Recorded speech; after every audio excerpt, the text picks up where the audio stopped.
Las opiniones vertidas en este programa son de exclusiva responsabilidad de quienes las emiten y no representan necesariamente el pensamiento de Radio Universidad de Chile.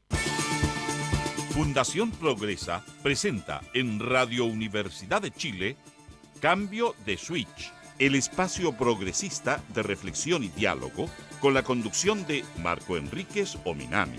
Cambio de Switch, el programa radial menos neutral de Chile.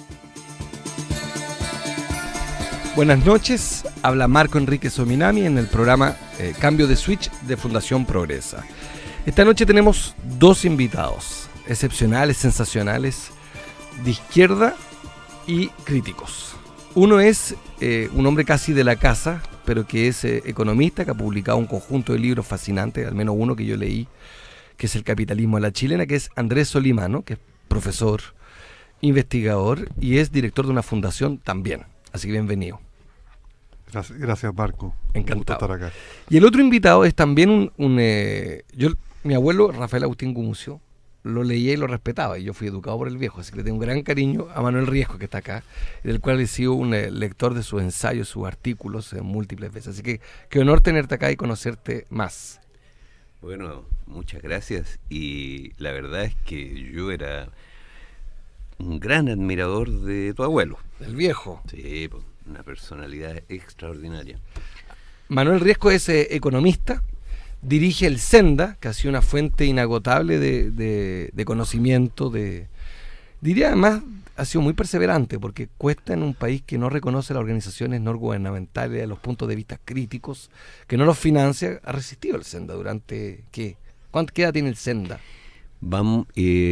Somos del 95, así que tenemos ya una cantidad más o menos... 19 años, no, sí, 20. 20 años más o menos. Fue creado en democracia, ¿eh? Fue creado en democracia, sí. Lo que pasa es que era un grupo que estaba antes en ICAL, que formó el Senda a mediados de los 90. Así es. Así que esta noche bienvenidos. Recuerden que pueden escribirnos al Twitter @cambio de switch, y si no, llamar en unos minutos más al 29 77 15 79 o al 29 77 15 80. Así que los esperamos con ansiedad y con humor y amor. Oye, esta noche a estos dos grandes intelectuales y prolíficos escritores, yo les quiero proponer una conversación de 3 niveles, y también a los auditores y auditoras de la radio que piensa, la Radio Universidad de Chile. Uno sobre la situación política. Creo que un gobierno que arrasó en una mayoría electoral, indiscutible, en el caso nuestro lo hemos dicho hasta el cansancio, no perdimos por un punto precisamente, fue un triunfo indiscutible el de la nueva mayoría. La capacidad de articulación de una nueva mayoría en torno a títulos muy potentes: reforma tributaria, cambio de las reglas de la educación. Y lo interesante es que tan solo 8 meses después esa mayoría electoral se vuelve crítica, producto de las marchas, producto de los líderes estudiantiles, producto de las encuestas también. Se instala una idea de que estas reformas que eran de consenso se vuelven reformas más bien de minoría. Si uno revisa las mismas encuestas que pronosticaban un triunfo indiscutible de Michelle Bachelet, hoy día dicen que en reforma tributaria pasamos de 70 a 38%. Que en reforma educativa pasamos de 72% de aprobación a 39%. A mí me toca recorrer los colegios sin parar, las universidades, y efectivamente, y los padres apoderados, la comunidad organizada en la educación, lo que uno ve efectivamente es una incertidumbre. Yo uso esa palabra no como lo usan los fácticos, desde el lado de lo negativo que es para la sociedad. Yo creo que la mitad de Chile vive en incertidumbre, los más pobres viven todos los días en la incertidumbre. Pero objetivamente hay una discusión. La reforma educacional está, digámoslo elegantemente, en un momento complicado, como todos los grandes proyectos legislativos. La reforma tributaria terminó cocinándose en un living con un fáctico, no con una minoría. La reforma electoral es quizás la más nítida de todas, es la que aparentemente va a salir. Andrés y Manuel, y en este caso Manuel Riesco, ¿a ti te parece que estas reformas, es normal que esta aspiración, estas ambiciones tan grandes se compliquen, o en realidad hay un problema de gobernanza, no tanto de horizonte? Michelle Bachelet ha trazado un horizonte hacia dónde quiere llegar, es más o menos claro, a más esfera pública, ha dicho que quiere avanzar hacia la gratuidad. Lo que no está claro, y donde por lo menos desde el progresismo somos un poco más críticos, apoyando el horizonte y el ánimo, es la conducción de la reforma. ¿te merece algún juicio crítico la conducción o tú crees que esto es el tránsito normal de un debate legislativo que siempre es complicado? Bueno, yo creo que los tiempos que vivimos son tiempos turbulentos y siempre en estos periodos hay, digamos, movimientos hacia adelante, hacia atrás. No es una cosa que sea un camino sembrado de rosas.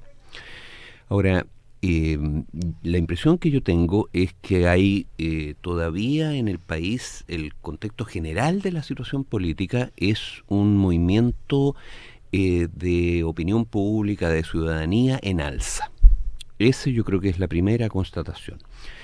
Ahora, y es un, digamos, un movimiento en alza porque, a mi juicio, el rasgo principal de esto es que, en primer lugar, no se han resuelto los problemas que han generado este aumento de la participación popular. Porque todavía no se aprecia con claridad el que los problemas estén resueltos, sino que la situación es más bien la que tú mencionas. Una situación como que no se sabe si el gobierno va a poder hacerlo, no va a poder hacerlo, si la oposición se lo va a impedir, si no, si va a ser muy tibia, si es lo que la gente quiere. Hay una cosa como que no está claro todavía. Ahora, los cambios concretos naturalmente todavía no se han podido hacer porque es muy poco el periodo que va, pero digamos, el movimiento es muy difícil que baje mientras no se vea que los problemas efectivamente se han resuelto. Ahora, la segunda característica es que en todos estos movimientos de alza, y Chile tiene mucha experiencia en esto, cada 10 años en promedio a lo largo de un siglo ha habido uno de estos movimientos en alza. Ahora llevábamos 20 de Calmachicha, mucha gente pensó que íbamos a seguir siempre en Calmachicha, pero de hace varios años, ¿no es cierto?, se nota que hay un movimiento en alza nuevamente. Ahora, en todos estos movimientos hay una característica común, y es que primero entran las capas medias, son las que primero se movilizan.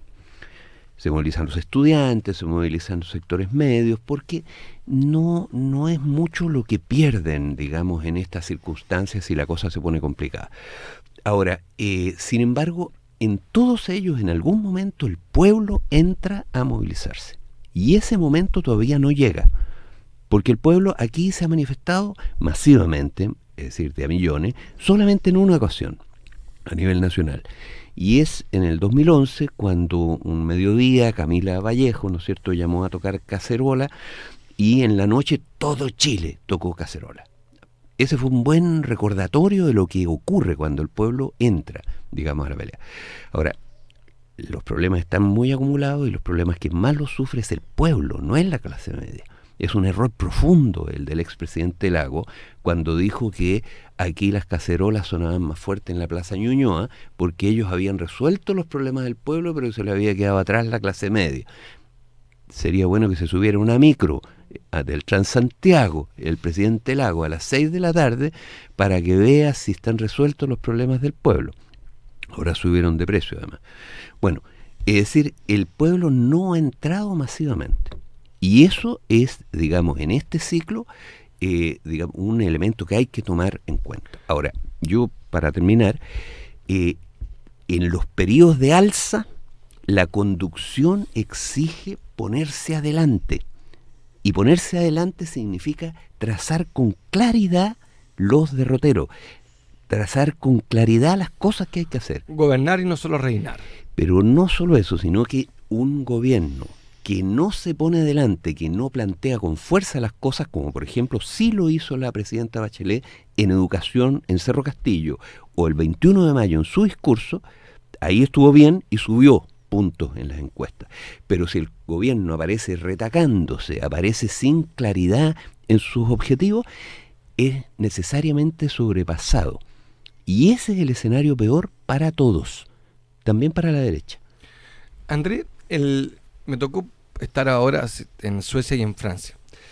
Y es interesante la discusión democrática que creo que vale para Venezuela, vale para Chile. La democracia electoral es un aspecto de la democracia. La democracia, en su definición original, es el acto de deliberar juntos.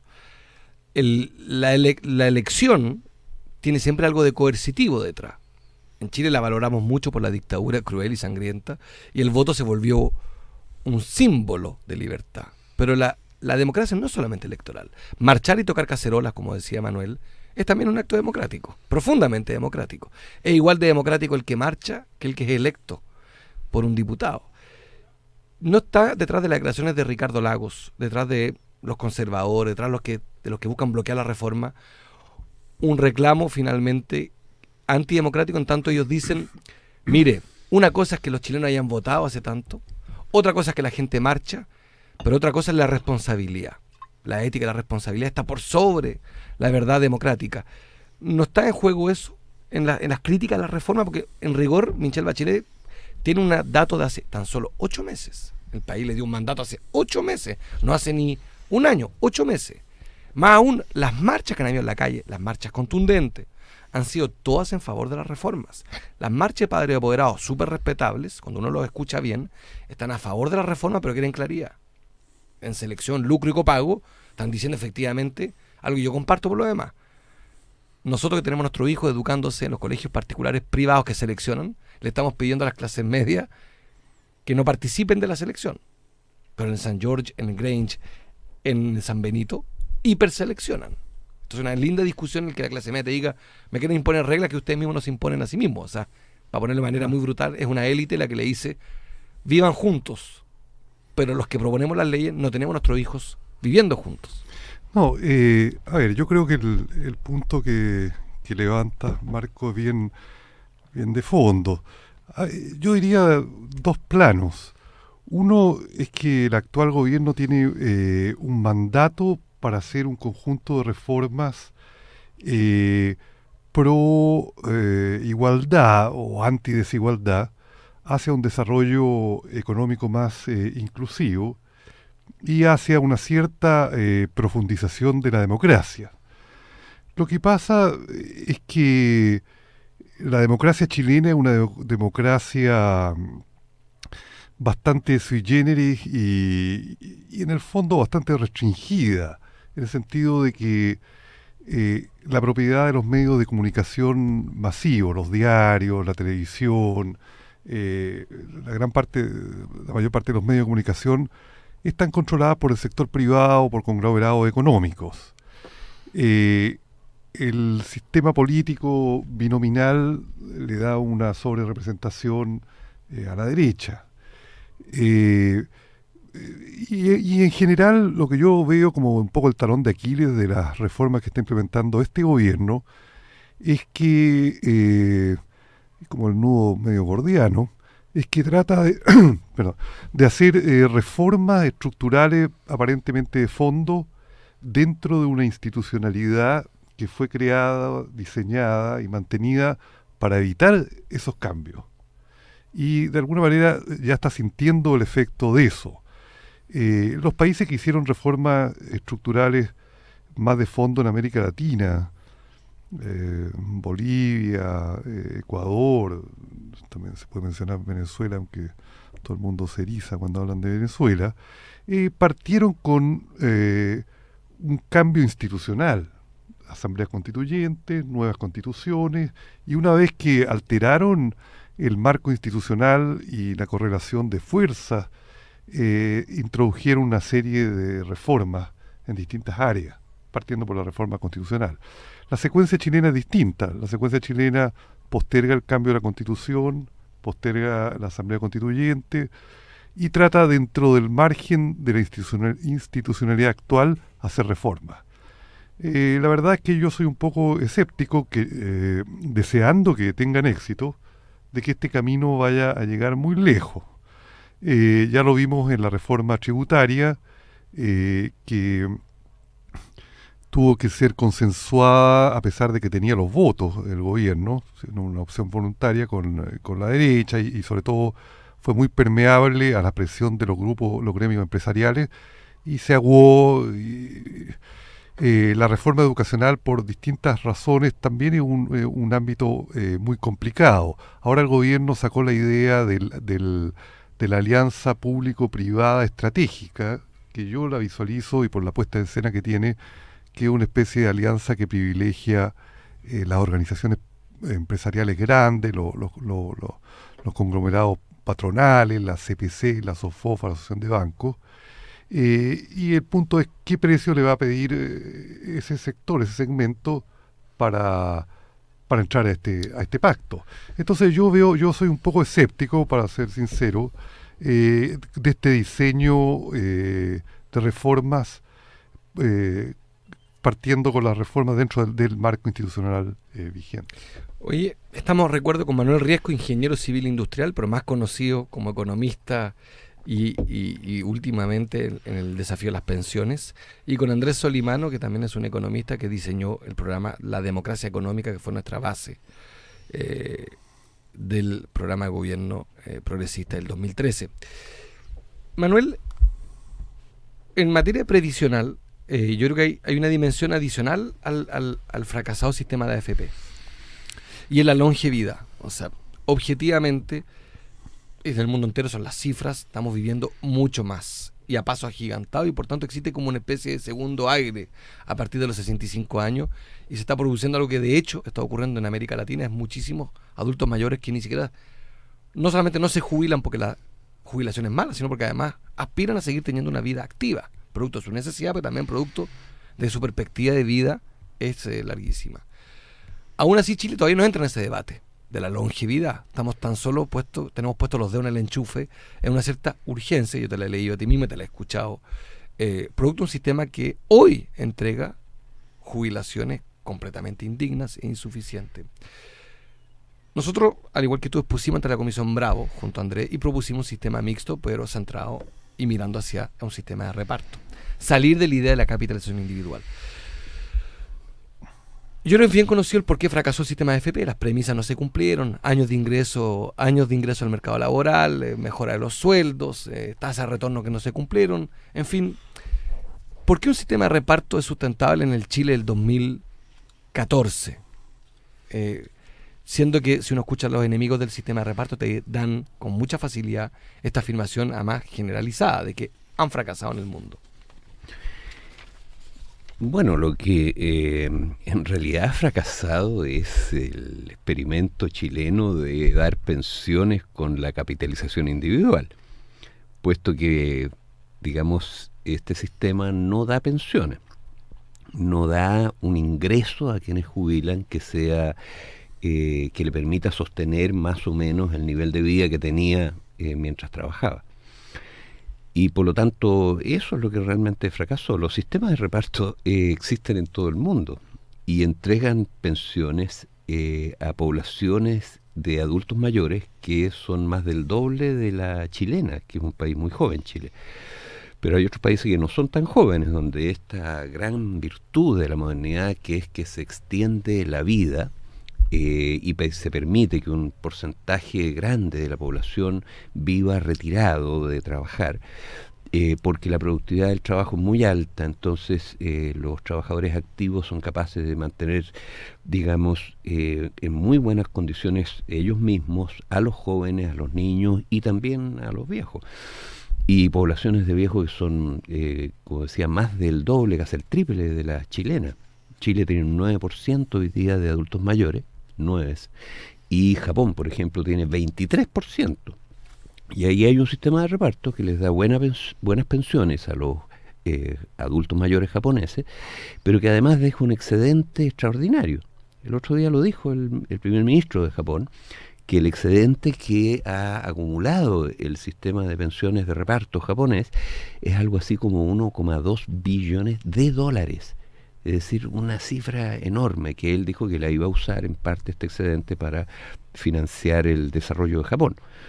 O sea, la verdad es que el demonizar los sistemas contra de la reparto, austeridad, a propósito de la discusión de austeridad fiscal en la que está Japón, interesante. Sí, claro. Y el punto es que lo que ha demostrado a lo largo de un siglo que es capaz de dar pensiones, digamos, es este sistema de reparto, que es un sistema muy sencillo, que en realidad es muy similar a cualquier seguro de automóviles, claro, o de cualquier cosa, porque, digamos, se cobra una prima, ¿no es cierto?, a toda la población, y con eso se pagan los beneficios directamente. Y en Chile, digamos, no hay que darle muchas vueltas a esto, porque las cotizaciones previsionales, solo las cotizaciones previsionales, más que duplican los beneficios que pagan las AFP. O sea, con las puras cotizaciones se podría duplicar el monto de las pensiones hoy día. Y duplicar el monto es más o menos lo que se necesita. A las mujeres hay que subirle un 30%, a todas, digamos. ¿Dónde se van las plata hoy día de las AFP? ¿En las utilidades de ellas? ¿En publicidad? ¿En sostener que la red de tiendas de atención al cliente? ¿En dónde se van las lucas de las AFP hoy día? Bueno, ¿en el casino? Hace 30 años que las AFP se han venido quedando con todas las cotizaciones, mientras el Estado ha pagado casi todas las pensiones. Por ejemplo, en el año 2012 el Estado pagó el 60% de las pensiones que las AFP pagaron ese año. Les dio la plata para que las pagaran. Y por lo tanto, ¿vía Pilar Solidario? ¿Está sumando? No. Solamente vía bonos de reconocimiento, garantías de pensión mínima, aporte previsional solidario, que no es no son las pensiones solidarias, que esas son aparte. Y sin contar con otra serie de subsidios, pero el Estado ha venido pagando casi todas las pensiones y las AFP se han quedado con todas las cotizaciones. Y esas cotizaciones, digamos, una buena parte se han embolsado las mismas AFP y las compañías de seguro, especialmente, que pertenecen a las AFP. Más o menos de cada 3 pesos que se han cotizado, ellos se han quedado con 1, los administradores. Otros lo han pagado en pensiones y con otro han pagado las pensiones que han pagado, y el tercero, lo que han hecho con él es prestarlo a los grandes grupos financieros. Este es un sistema de ahorro forzoso y siempre va a ser así. O sea, el fondo de pensiones, aunque aumentemos los años, aumentemos las pensiones. Claro, porque siempre, por ejemplo, ahora las cotizaciones duplican las pensiones que se pagan y sin embargo están pidiendo subirlas más. Fíjate que es una cosa divertida, ¿verdad? Realmente nosotros hemos pensado varias veces en cerrar el Senda. Y también recomendarle a todos los partidos políticos progresistas que se vayan para la casa, a los sindicatos, a la CUT, le dijimos que era mejor se disolvieran. Porque resulta que en Chile la lucha de clases se terminó. La historia se terminó, se quedó sin motor por lo menos, porque la lucha de clases se terminó. Fíjese que los grandes empresarios en Chile, esto tiene que saberlo todo el mundo, los grandes empresarios están defendiendo a los trabajadores. Porque pidieron y estuvieron dispuestos, dijeron ahí en la Comisión Bravo, que de su bolsillo iban a dar un 5% adicional al costo laboral. Y esto lo dijo el presidente de la Confederación de la Producción y el Comercio. Ahora, nosotros no entendemos nada, porque fíjense que estos caballeros son los mismos que cuando se dice que se va a subir el salario mínimo en 7.000 pesos, nos dicen que se va a acabar la economía, que el empleo se va a ir al diablo, que van a venir toda serie de catástrofes. Sin embargo, ahora el presidente de la Confederación de la Producción y el Comercio fue a la Comisión Bravo a decir que quería subir las cotizaciones a las AFP en 5%, de 13 a 18. Con aporte del empleador. Él lo ponía de su bolsillo, es decir, en honor al convenio OIT. Bolsillo y ponía la plata. Entonces, una cosa notable. Ahí cerramos efectivamente, se acaban los partidos. Se acaban los partidos. ¿Para qué? Nunca la CUT ha pedido un reajuste de 5% del costo laboral. Seamos todos Boy Scouts. Exactamente. Entonces, bueno, a uno le queda la duda que a lo mejor lo que se sacan de un bolsillo, capaz que llegue al otro, ¿no es cierto? Estamos con Manuel Riesco, recuerdo, y con Andrés Solimano, ambos economistas. Andrés, el debate, hay una discusión muy práctica, vuelvo a la política y cruzándolo con las previsiones. En una monarquía presidencial, y es la historia de Chile por lo demás, por lo menos la historia reciente de los últimos 60 años, salvo la dictadura, hemos tenido jefes de Estado que se han comportado electos democráticamente como monarcas. Y ha dependido de sus convicciones la interpretación del mandato popular. O sea, Salvador Allende hace la famosa reforma del cobre, la nacionalización, Frei Montalva la reforma agraria, y todos instalan una o dos grandes reformas, la creación de Corfo, Banco Estado y todo lo que sabemos. Michelle Bachelet en su gobierno 1 poco cambió la industria de la AFP. Se creó un sistema solidario, pero no se cambió la industria de la AFP. En educación poco se tocó la regla educativa que segrega la selección de alumnos. Se hicieron cosas importantes, pero no se tocó la regla educativa de asignación de recursos. En materia constitucional, 0. En este gobierno Michelle Bachelet se propuso 3 cosas. Una reforma tributaria, y ahí tendremos una discusión sobre si cambió la regla tributaria o no, al menos respecto al FUT hay un esfuerzo. No toca los recursos naturales, aumenta tributos, pero no crea nuevas cargas tributarias. En educación sí se mete los dedos en el enchufe, se mete con selección, lucro y copago en educación escolar y secundaria. Pero ya vemos que en materia de salud, la discusión sobre la ISAPRE se frenó. Ya vemos que en materia laboral empezaron a advertirnos de que las cosas son muy complicadas. Y yo me atrevería a decirte que en materia previsional, no sé si tienen hoy día fuerza, lo digo en la mejor onda, para meter los dedos en el enchufe en el tema previsional, porque ya los tienen puestos en el tema de educación. Y todavía me estoy saltando la discusión de educación superior. ¿No debió haber sido, te pregunto, quizás la estrategia de haber puesto al tiro, como se hizo con la educación, con los tributos y con el sistema electoral, una reforma previsional? Había que crear este sistema de audiencias si en realidad el diagnóstico es bien compartido. Sí, a ver, yo creo que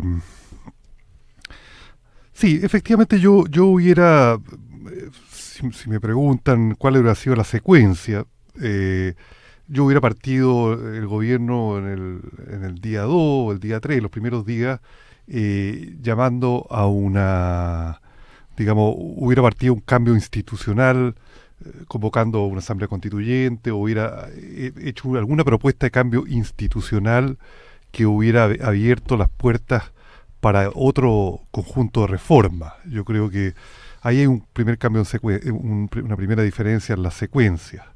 Que eso hubiera abierto el paso a otras reformas. Creo que estas reformas, de alguna manera, siguen siendo una reforma bastante de élites. Son reformas de ministerios, son reformas que se discuten con... ¿Las presentadas, dices tú? Sí, las presentadas son reformas que se negocian políticamente dentro y fuera del Parlamento.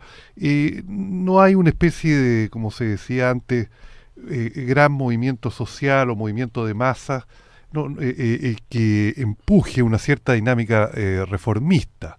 El cuerpo social está bastante congelado, a mi juicio.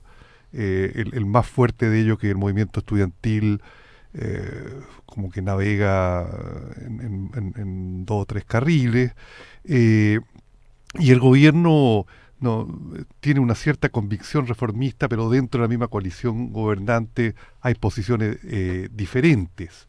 Pero uno no ve en el aire, no percibe, que yo creo que es muy importante cuando se plantean procesos de transformación social reales, uno no ve en el aire que la sociedad como un todo se creó una energía reformista liderada, digamos, por un gobierno.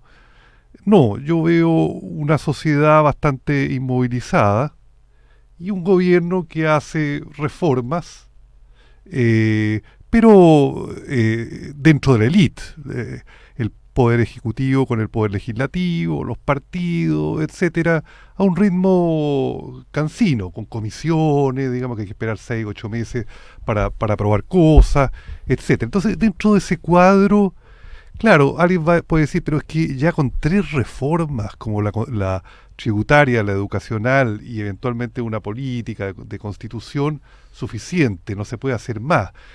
El problema es que es que no hay a mi juicio personal, no hay una dinámica realmente y genuinamente reformista. No hay esa dinámica. Porque cuando hay una dinámica realmente reformista, se pueden hacer en muchos frentes simultáneamente varias reformas. Se empieza el sistema a desordenar, pero si hay un momento político, un momentum, una canalización de energía, un movimiento creativo que redefine las reglas del juego, se pueden hacer muchas cosas. Entonces, yo creo que dentro de eso cabe un poco lo que preguntaba Marco, de la reforma previsional. Como no hay un momentum, esa reforma va en el asiento trasero. Creo que sería la reforma que más tendría oposición de los grupos económicos que controlan el capital en Chile, porque realmente, como lo decía también Manuel, la transferencia de recursos y la financiación de la inversión de los grupos económicos viene fundamentalmente de los fondos de AFP. Si eso hasta el mismo José Piñera, padre de la reforma, dice que la madre de toda reforma fue la reforma previsional. Por lo tanto, desactivar el acceso al dinero en condiciones... eso realmente puede ser más explosivo que una reforma tributaria moderada. Vamos a ir a nuestros auspiciadores para las gracias a nuestras AFP que nos auspician y SAPRES. Y volvemos en 60 segundos, pero antes, y los sostenedores escolares, la universidad, los institutos que lucran.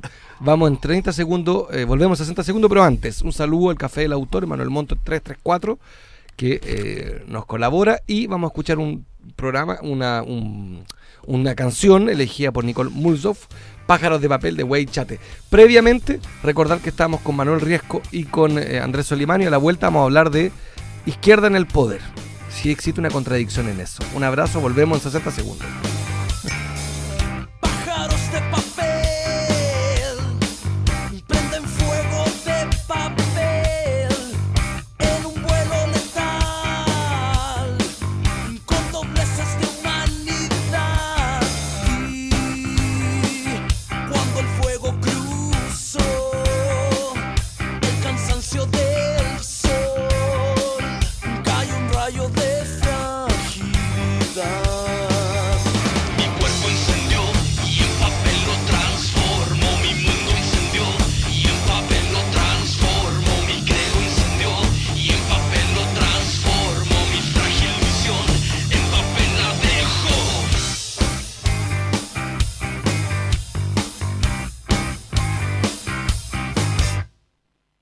Pájaros de papel ya se ven al atardecer, desplegando su amor, sucio y lleno de fulgor.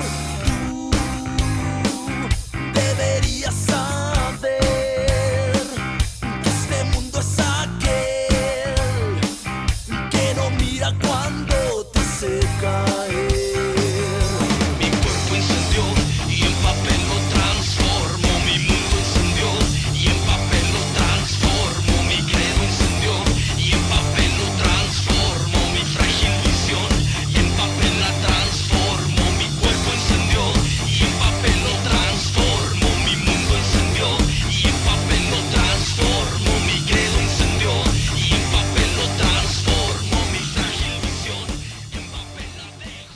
¿Buscas un apoyo a tu emprendimiento? Te invitamos a conocer Núcleo Emprendedor, comunidad y plataforma online de la Mutual de Seguridad, orientada a educar, informar y motivar a los pequeños y medianos empresarios del país para el desarrollo sustentable de su negocio. Visita www.nucleoemprendedor.cl o encuéntranos en www.mutual.cl. Política, medio ambiente, derechos, pueblos indígenas, educación, actualidad internacional, trabajadores, géneros, economía, ciudadanía, cultura. De estos temas y muchos otros, infórmate en profundidad en nuestro diario electrónico diario.uchile.cl.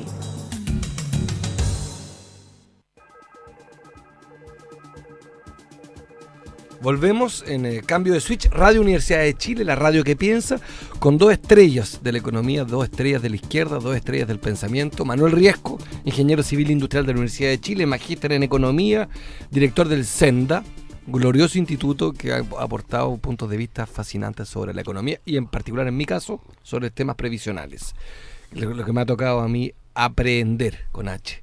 Y Andrés Solimano, economista, químico, farmacéutico, economista con sendo estudio, que dirige también una fundación que ha escrito un libro que yo por lo menos se los recomiendo. ¿Está en librería? Sí. Capitalismo a la está, chilena.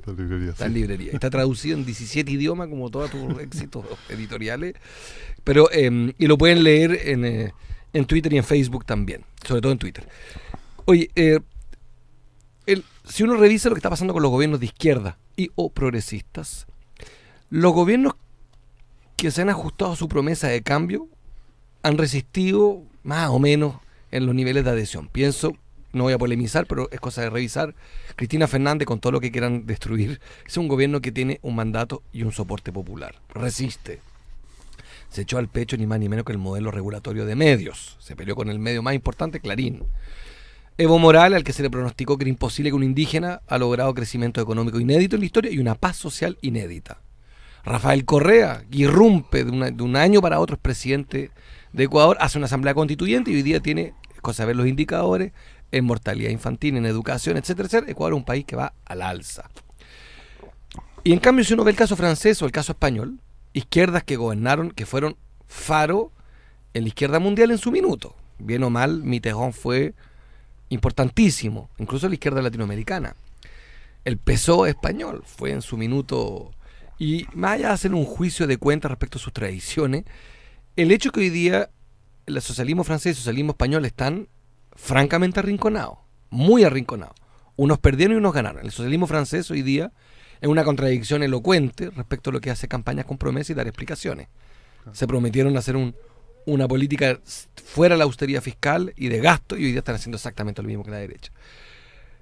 Yo me atrevería a decir que en el caso de Michelle Bachelet todavía estamos en el péndulo, estamos en una dinámica bastante mejor, más reformista, bastante más arrojada en algunos temas, pero efectivamente yo observo lo que Andrés Solimano repara, y es que el no seguir avanzando en el tema de la ISAPRE, la AFP, o en educación superior, o en lo laboral, no es solamente probablemente una secuencia que ellos tengan calculado en la moneda en una carta Gantt, es probablemente también un problema de domicilio. En la casa, la nueva mayoría, la división es muy elocuente también, entre los que quieren reforma y los que no quieren reforma.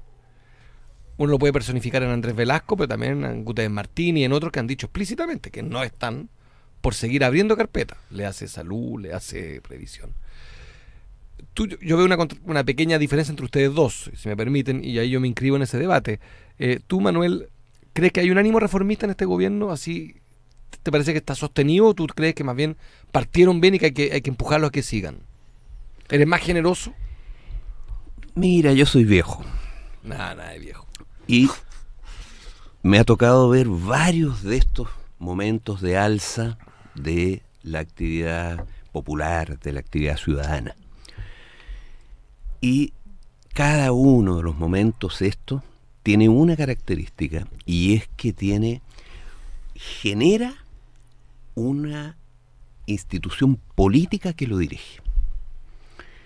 Y cada ciclo tiene su institución política que lo dirige. Y este ciclo, la institución política que lo dirige es la que conforman la nueva mayoría, la que conforman ustedes, la que conforman los grupos de izquierda que apoyan este gobierno desde fuera. Por ejemplo, el ex candidato Arrate, con su programa de 12 puntos. En fin, ese es el sistema político que hoy día está conduciendo esto. Ahora, hay que decir que en torno a la nueva mayoría, también por la derecha, hay un movimiento muy interesante, puesto que hay sectores de la derecha que se han desgajado y en puntos fundamentales, como por ejemplo el sistema binominal, que es una llave para muchas cosas. El otro día vimos el compromiso del senador Horvath de apoyar un cambio que es muy importante para continuar avanzando.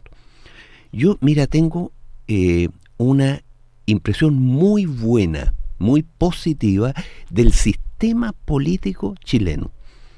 Porque a lo largo de un siglo, nuevamente, a lo largo de muchos de estos ciclos, siempre ha sido capaz de generar las alianzas que han sabido en cada momento abrir paso a los cambios que se requieren.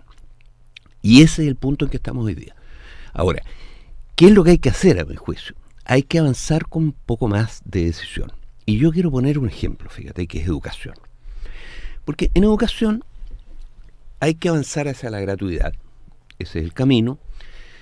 Avanzar hacia la gratuidad significa, ¿no es cierto?, revertir el avance hacia la mercantilización que se hizo durante muchos años, claro, y bancarización.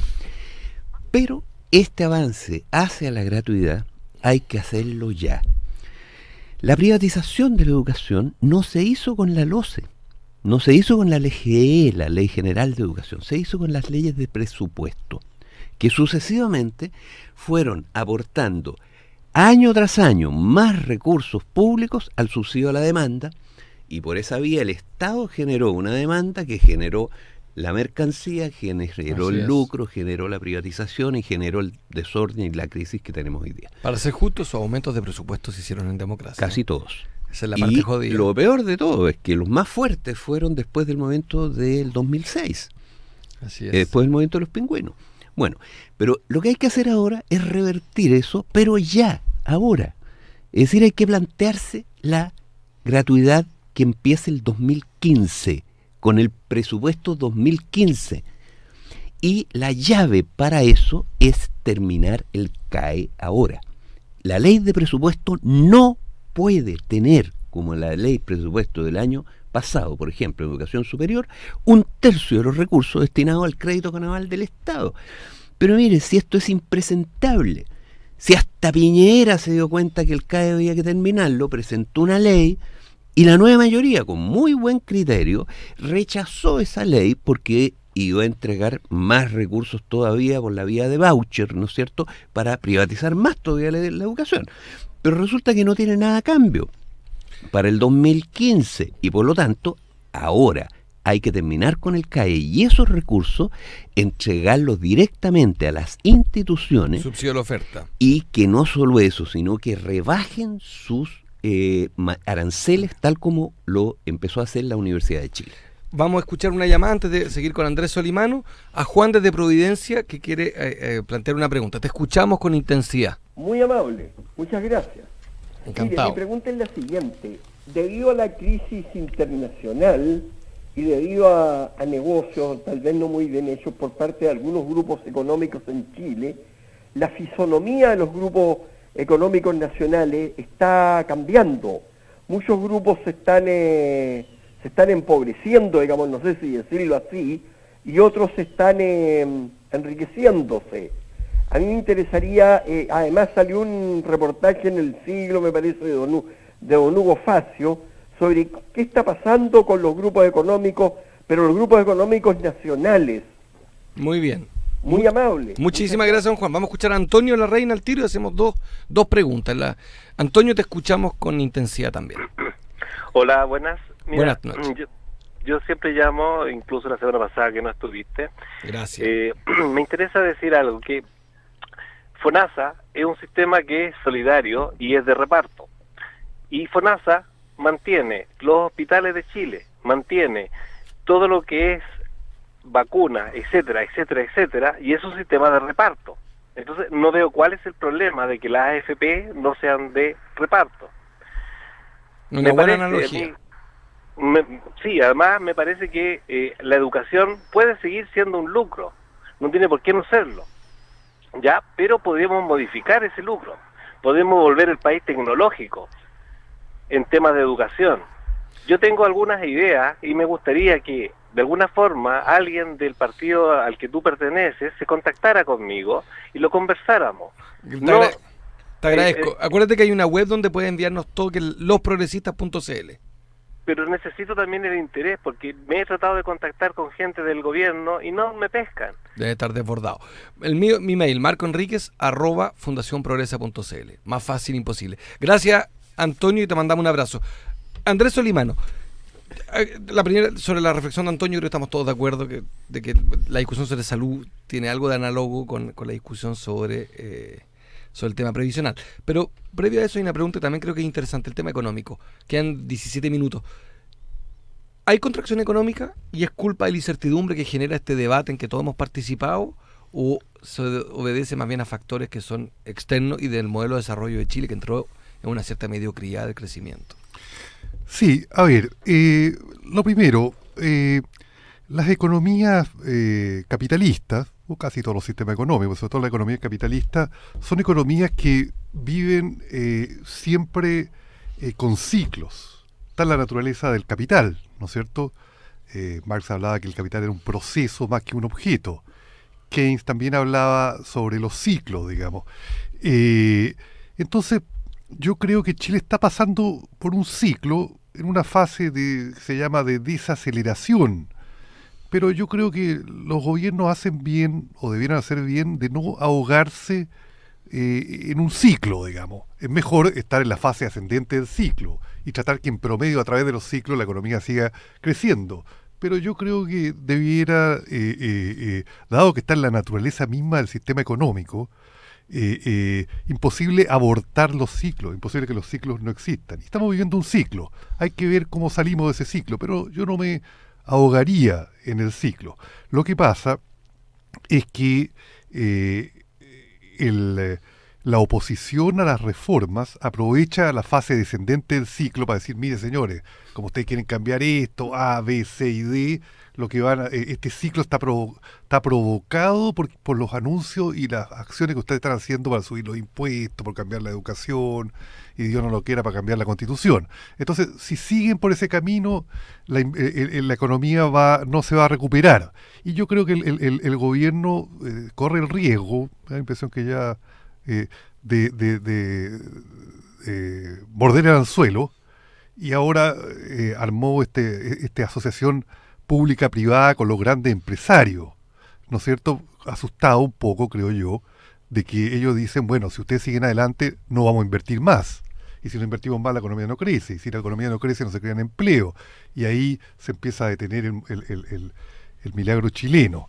Entonces yo creo que debiera haber pocos paños frescos para eso. Ahora, igual yo creo que Chile enfrenta, más allá de los ciclos, una desaceleración ya casi más estructural que viene desde 1999. La tasa de crecimiento 1999-2013 es cercana a 3,5% por año, que es menos de la mitad que el ciclo más expansivo que hubo 1986-1998.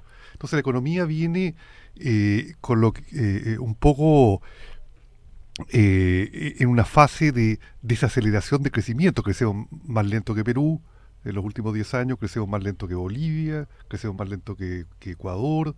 Chile dejó de ser la estrella de crecimiento rápido. Entonces hay un problema también estructural que se sobrepone al ciclo y que hay que estudiarlo más cuáles son las causas. Pero yo creo que es importante no caer, y el último punto, no caer en esta especie de campaña de terror económico, digamos, y entregar todo por el chantaje de la inversión. Ahora, ojo, parte de ese chantaje es real, porque está tan privatizada la economía, por lo tanto el sector privado controla un porcentaje muy importante de la acumulación de capital, y ese sector privado es un sector muy concentrado, que si las centrales empresariales definitivamente deciden no invertir, lo cual también tiene un costo de oportunidad para ello, porque si no se invierte por un periodo prolongado, se deja de obtener rentabilidad, se deja de obtener ganancia, pero ellos tienen un poco el sartén por el mango en algún sentido, porque la economía está demasiado privatizada. Por eso nosotros en el programa de Marco, digamos, de paso un aviso, cuando hablamos de la democracia económica, dijimos de que había que crear un sector de propiedad pública en Chile, aunque suena medio un anatema para estos tiempos muy liberales, porque ese sector de propiedad pública en la energía, en la gran minería del cobre, en quizás telecomunicaciones, en algunos sectores estratégicos, le iba a permitir al Estado, como representante de los intereses de la nación, poner su objetivo y no estar siempre ante el chantaje de una economía privatizada, que el sector privado dice, no me gusta lo que están haciendo, paro la inversión, ustedes dejan de crecer y el país se chanta, por ponerlo en términos muy coloquiales. Entonces ahí hay un desafío estructural, hay que pensar más eso, necesitamos por eso encuentro tremendamente curiosa y peligrosa la recomendación de un expresidente de la República que dice concesione todo lo que pueda, privatice prácticamente todo lo que pueda, porque apunta más en la dirección de achicar el polo público y agrandar el polo privado concentrado. Por eso nosotros levantamos la idea de la democracia económica. La democracia económica es desconcentrar la propiedad de activos, es democratizar la distribución del excedente y avanzar en esa dirección estratégica. Yo creo que el gobierno debiera, ojalá, pensar estos temas y salirse un poco de la coyuntura. Manuel Riesco. Yo estoy muy de acuerdo con lo que dice Andrés y tal vez, fíjate, deberíamos agregar el hecho de que estamos ahora viviendo el periodo de vacas flacas de los recursos naturales, porque esto tiene ciclos, digamos, de precios. Entonces sube el precio del cobre, por ejemplo, y hay 10 años o 7 años, ¿no es cierto?, de vacas gordas, y después viene un periodo largo de vacas flacas. ¿Y cuál es el problema? El problema es que aquí nos vendieron la idea, ¿no es cierto?, de que si se regalaban los recursos naturales y se abría al capital extranjero, ¿no?, el que invirtieran todo lo que pudieran, íbamos a irnos como avión para arriba. Pues bien, ahora estamos pagando esa cuenta. Estamos dando cuenta de lo que significa ser un país de rentistas, ser un país que no vive de el valor agregado por el trabajo de sus ciudadanos y ciudadanas aplicado a la producción de bienes y servicios competitivos, sino que vive de la renta de las piedras, de la renta de los árboles, de la renta de los pescados. Y eso es veleidoso.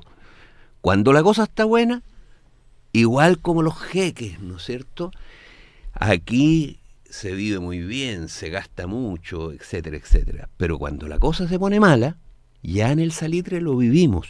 Se denomina la maldición. Por supuesto, esa es la maldición de los recursos naturales, y por eso la renacionalización de los recursos naturales es la clave para cambiar el modelo económico. Porque ¿por qué razón nosotros hemos llegado a depender de los recursos naturales?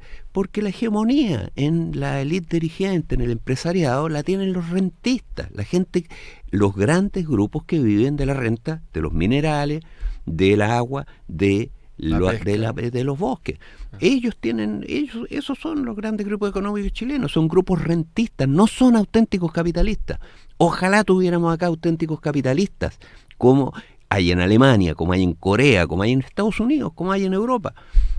Acá no. Lo que hay son rentistas que se han apropiado de todo Chile y viven de la renta de los recursos y no del trabajo de los chilenos. En la minería, que es 2/3 de las exportaciones, trabaja el 1,5% de la fuerza laboral asalariada. 1,5%. Entonces, esa es la realidad. ¿Y a los chilenos en qué los tienen? ¿Y cómo salimos? Preguntas que han 7 minutos, 8 minutos. ¿Cómo salimos? La tesis de Andrés estamos en un fin de ciclo y estamos en la caída del ciclo y nos vamos al alza. ¿Cómo se sale, Andrés, y qué se puede hacer desde la política pública? El gobierno ha anunciado 2 cosas básicamente: un plan de capitalización de Codelco y ENAP, y ha anunciado un plan de obras públicas y punto, si no me equivoco. Y un tercer plano, que es el plan de inversión pública. Ha dicho 3 anuncios hasta ahora. Sí.